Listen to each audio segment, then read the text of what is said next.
You know it's going to be a good day when it begins with such a positive message. So please join me in congratulating Sherry again and thanking her for sharing the story of her journey from being unhoused to securing independent housing of her own.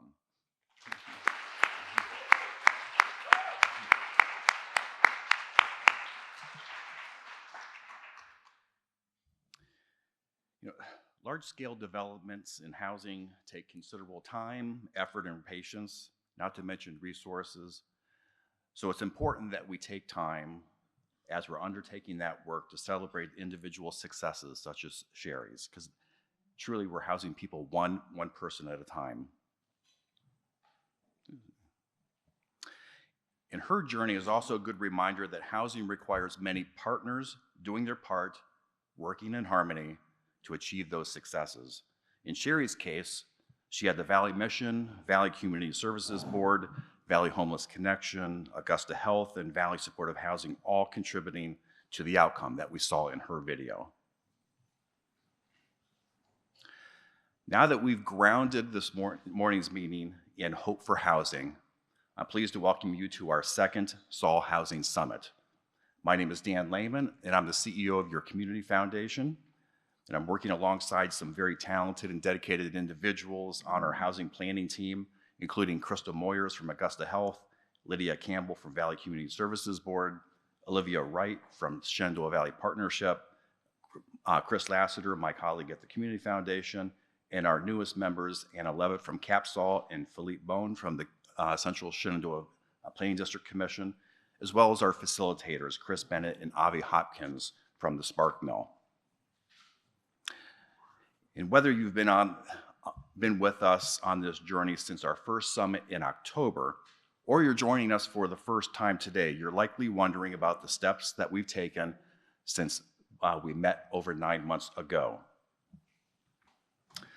As a reminder, our first large-scale community event was our inaugural Saul Housing Summit that took place over 2 days last October.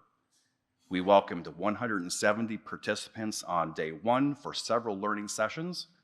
We anticipated about 40 to 50 people returning for day two, but we were pleasantly surprised with an audience of 120 who came prepared to share their input and ideas and how we could organize and begin prioritizing our work together.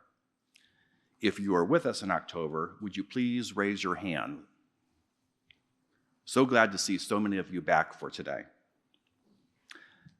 If you are not able to join us in October, you can visit saulhousing.com to not only see the agenda from that meeting, but watch the recordings of each of the learning sessions. Prior to that summit, we had pre-planned 2 follow-up steps, additional learning opportunities in October and November. Those were so well attended that we decided to continue organizing housing lunch and learn events in 2024, each on a specific housing topic. We've held 6 such events so far. We have 1 more planned for July 11th at the Russell Museum in downtown Waynesboro, so please watch your email for those announcements. We'll take a little bit of a break for the summer, and then we'll be back with those hopefully in the fall. Well before our summit in October, my colleague at the Community Foundation, Chris Lassiter, in collaboration with photographer Kate Simon and another foundation colleague, Miriam Burrows, took the individual stories they were hearing of housing insecurity in our community, as well as housing success stories, and created an exhibit entitled This Is Home, which has been traveling throughout our community and public places since November 2022. The stories behind each piece in the exhibit reveal different layers of housing challenges faced by far too many in our community. You can view the exhibit online, again at saulhousing.com, or in person at its next stop within the Augusta County Public Libraries.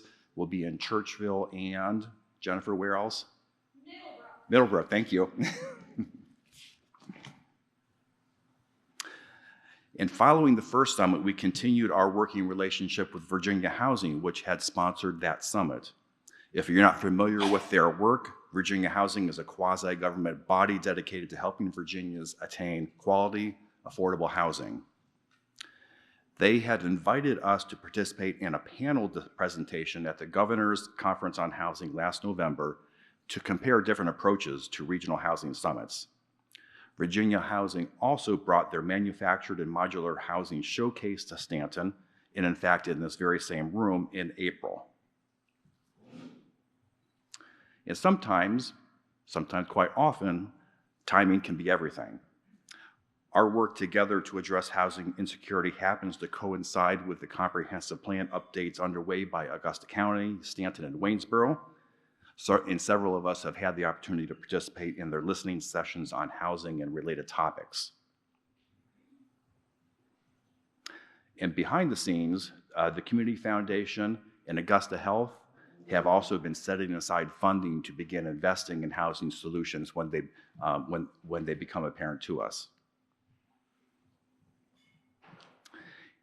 And one of the key action steps following the October summit was the creation of an expanded steering committee.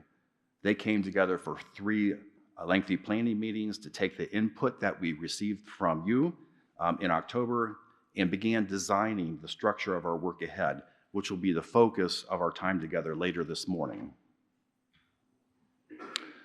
I'm pleased now to introduce one of my planning team colleagues, Olivia Wright from the Shenandoah Valley Partnership, to welcome 2 guests who will discuss another key development that has been progressing steadily over the past 2 years, the Regional Housing Summit. But first, I want to say cheers to our planning team,